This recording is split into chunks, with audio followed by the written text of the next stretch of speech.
Hello there YouTube, it's your boy B3. Back to another kicking action figure review. Today we have the Godzilla X Kong, the new Empire Kong vs. Skar King 2-pack. Okay, so this 2-pack is exclusive to Walmart, and it has repainted Kong and Skar King figures within. So they're just different paint jobs, and I reviewed the single-carded Kong last time, so I'll show his paint job off with this Kong, but I don't have the single-carded Skar King at the moment. I have seen him in the wild, but it was at the end of the month, and you know how it is, folks. The end of the month is when you're low on funds. So, you can't buy figures then, you know? But, I do know the differences, and I will show them to you. Even without the figure. But when I do get the single-carded one, I will, of course, show the differences. So, it is a 4-piece diorama set, Walmart exclusive. If you look on the bottom here, I usually don't show off the packaging, actually, in these reviews. I usually show it off in the haul videos and then whatnot, but I thought I'd show it off here. So, Kong comes with the same accessories as the single-carded, the heave. And then Skar King comes with the same accessories as the single-carded, whip slash. But it also comes with these diorama pieces that are cardboard that you put together. There's also a Godzilla and Shimo. I always hear people say Shimu, but it's spelled with an O. I don't know. Shimu sounds like it should be correct, but I don't know. Shimo is how it's spelled right in front of me. And I think they have much cooler diorama pieces, I'm not going to lie. Look at those big rib bones, that's so cool. But yeah, you know, they're all posed up, ready for battle in there. Oh well. Flip it over, you can kind of see them in action with the diorama pieces. Godzilla and Kong return in an all-new adventure, pitting the almighty Kong and fearsome Godzilla against a colossal undiscovered threat hidden within our world, challenging their very existence. Yeah. So you see it's got hollow earth crystals and 2-piece lava falls diorama. Very cool. So let's crack this puppy open. First up, we have our diorama pieces in this plastic sleeve. It does come with instructions, not just for them, but for whip slash. So let's pop this puppy open. Here are the lava falls, which aren't symmetrical like I thought they would be, so that's a point in their favor. Very easy to assemble. You can see lava kind of pooling at the bottom of each one. They have the cool staircases. And you can see there's holes to punch out in the falls themselves, so they don't just look like walls. Pretty neat. The backs are just white, but that's fine. Easy to assemble, neat looking. The issue with these is I don't think they're great for adult collectors or the children that they're for. Because they're this really thin cardboard, and let me tell you folks, these things are getting destroyed the first time a child plays with them. Absolutely ruined. They're gonna slam their kaiju into them, and they're gonna crumble and they'll be done. They're gonna tear. They're very thin.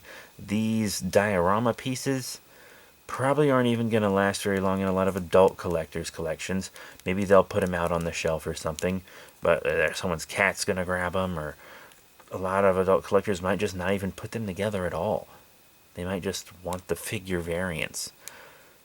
And I think they're neat, but it would have been much cooler if they were plastic. Now, I know this is a $20 set, which is pretty affordable, and I know that plastic diorama pieces would have made that price rise quite a bit.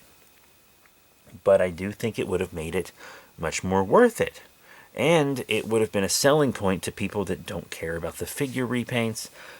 Yes, it would have been more expensive, but I think it would have been more alluring. I think it would have held up better for the kids that this is for in the first place. I think adult collectors might have had more interest in it. I think making them plastic could have just been better for everyone all around.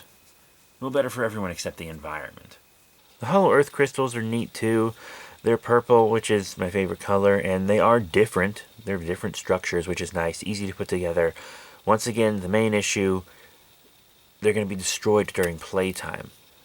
They might hold up a little better because these will just flop over, but those taller ones are going to fold in on themselves, I swear.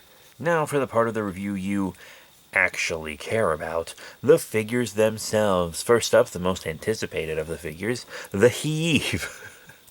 This appears to be the same exact Heave from the single-carded Kong, even painted the same, except this one is bent from the packaging, and the single-carded Kong's wasn't. So if you get both, you can have a couple Heaves that can fly around. Now let's move on to Kong himself. Let's move Skar King out of the way. Here he is with the single-carded Kong. As you can see, it is the same exact sculpt. They are merely painted differently. It seems to be maybe a bit more brown on Kong. No, once I flip him over, it seems to be the same. I think it's just because it's contrasted with this. And that is a lot of... I watched a couple reviews of this just to make sure I was getting everything right. And every reviewer I watched seemed to not know what this coloration was.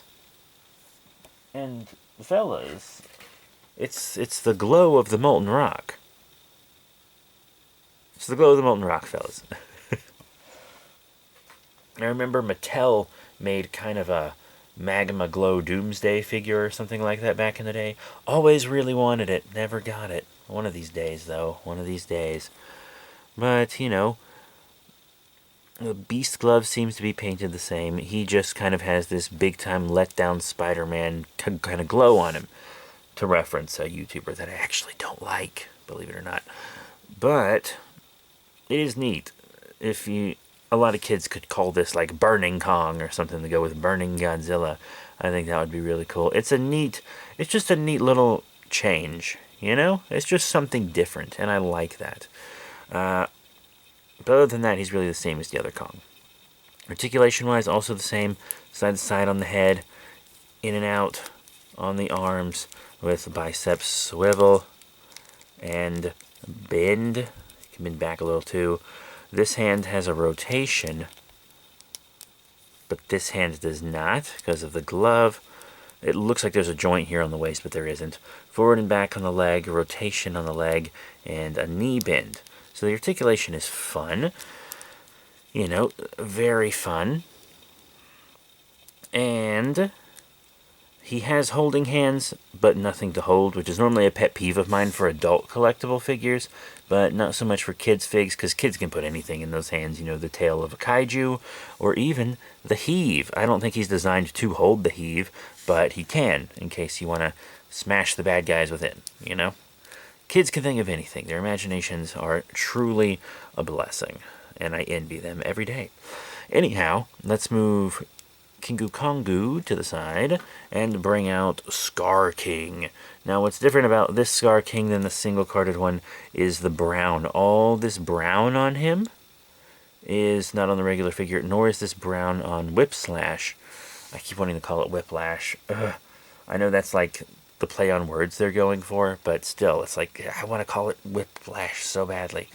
But here's the thing, though. I have seen the single-carded in hand, and I've actually held one in hand up next to this in packaging, and I think I like this paint job better. I think the brown gives him more character. It looks like he's just finished a dirty battle. You can see there's no brown on the back. But I actually think I like this Skar King better than the single-carded paint-wise. Pretty cool. For articulation, I am going to pop off... What, is this tied on? Well, look at that. I'm going to have to cut that. For articulation, let's pop that off real quick. Side to side on the head, a really loose torso joint, but at least it moves well. Mine is hella loose, though. In and out on the arms, forward and back. I also have some decently loose elbows. Well, at least when it comes to side, the bend is fine. You have a swivel on both wrists for him. He also has a holding hand, but he does have something to hold, as we just saw. And then his legs, forward and back, rotation, and bend. So the same as Kong's legs. So yeah, he actually has more articulation than Kong, which is interesting. And probably for the best, since this is kind of his figure debut.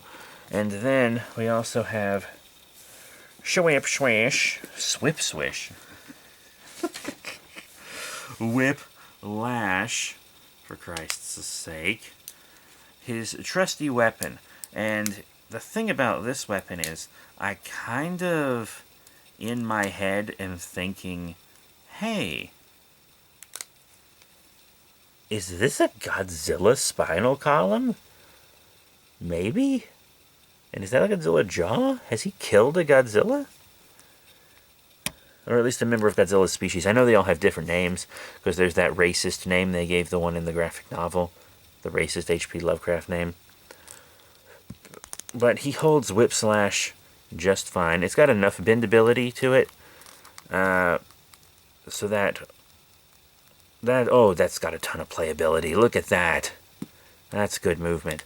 If only his joints weren't so effing loose. But he holds it incredibly well. It flops around well enough, but it's not limp. Ooh, that's a good amount of plasticity right there. I like that. I like this Skar King. I just wish he wasn't loose. Detail and paint-wise, in addition to the browns that I already pointed out, he has an interesting design. I say he's Bizarro Kong because he's got a longer range weapon than Kong usually uses. He's evil. And he's also, like, thinner and lankier than Kong. While Kong is more of a thick boy. You see? This is the wrong Kong. Bada bing. Why is it blurry? Fix yourself or I will fix you. Thank you.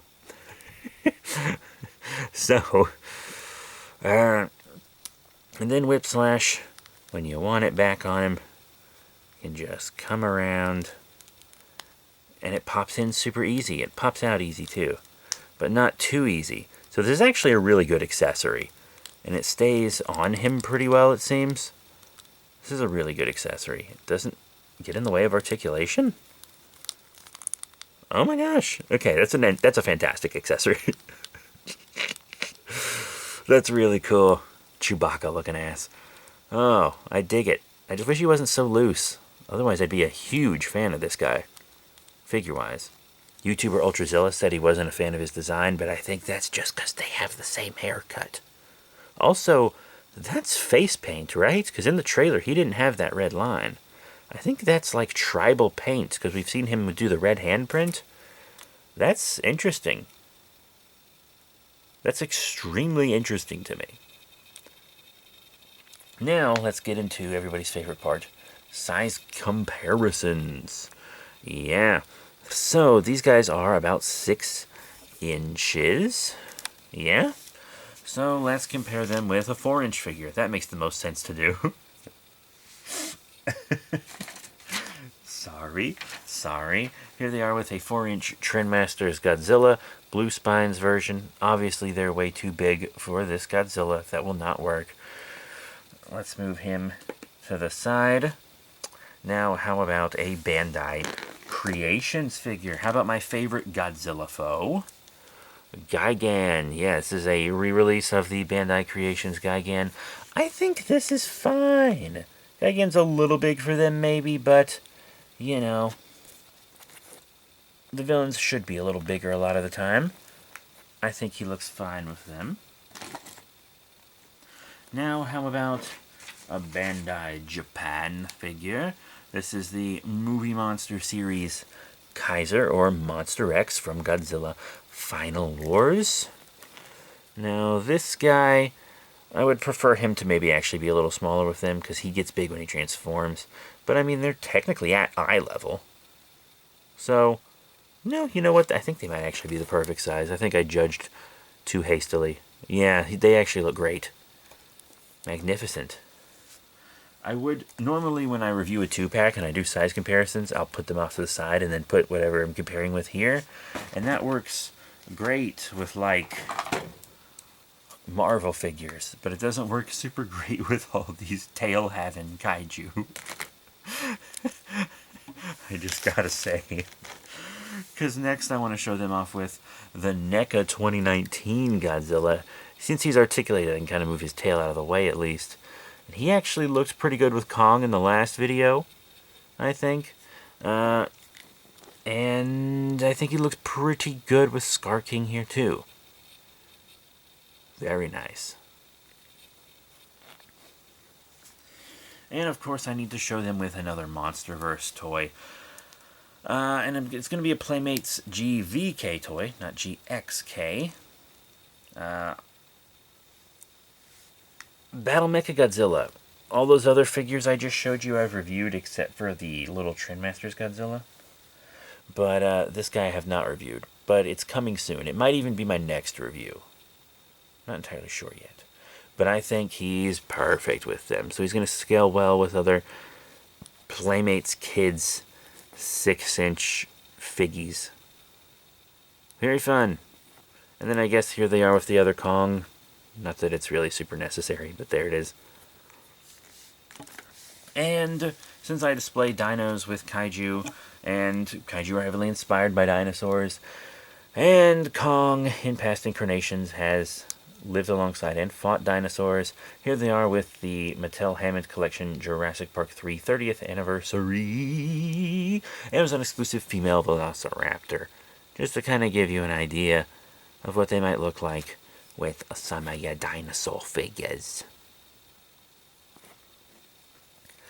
So, all and all, what are my final thoughts on the Godzilla X Kong, the New Empire Kong vs. Skar King Walmart exclusive diorama 2-pack, or 4-piece Lava Falls diorama set?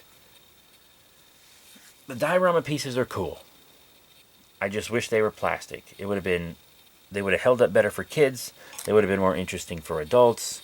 I feel like the cardboard is almost a waste. Yes, it would have been more expensive, but I think it would have been more worth it for both parties. The Kong paint job is a fun novelty, but it only really makes sense in the context of the lava falls. Unless you want to have a burning Kong like a burning Godzilla, which I honestly think is a really effing cool idea. So I'm down with it. But Skar King's paint job I actually like more than the regular one. And when I get the regular one, I'll still show them off, because I still want both. I still want both. But the Skar King would really, I think, be the better figure if he wasn't so loose. The Kong isn't loose at all. Neither of my Kongs are loose at all. Actually, their beast glove arms are a little too tight on this one. Not on my main one, but on that one. Skar King's just loosey-goosey. And I don't know if that's just Skar Kings in general or what. It might be because he has thinner joints, so they get loose easier, maybe. I don't know. But I think he's a very interesting figure. He's got an interesting design. It's an antithesis to Kong. And they could have made the Heave a different color, right? They could have done us that solid. But all in all, I think it's a fine set. I think it is worth every penny of the $20 that it goes for. And it's really fun. Now, as I said, I prefer this Skar King over the regular, I think, but I prefer the regular Kong over this one. It's all up to you. Once again, they're the same figures, just repainted and with cardboard diorama pieces. So you decide whether or not it's worth it for your collection. That's it. Thank you all very much for your support. Remember to rate, comment, and subscribe. Check out all the cool links in the description below, Facebook, Twitter, etc. And I'll be seeing you all next time. Bye for now.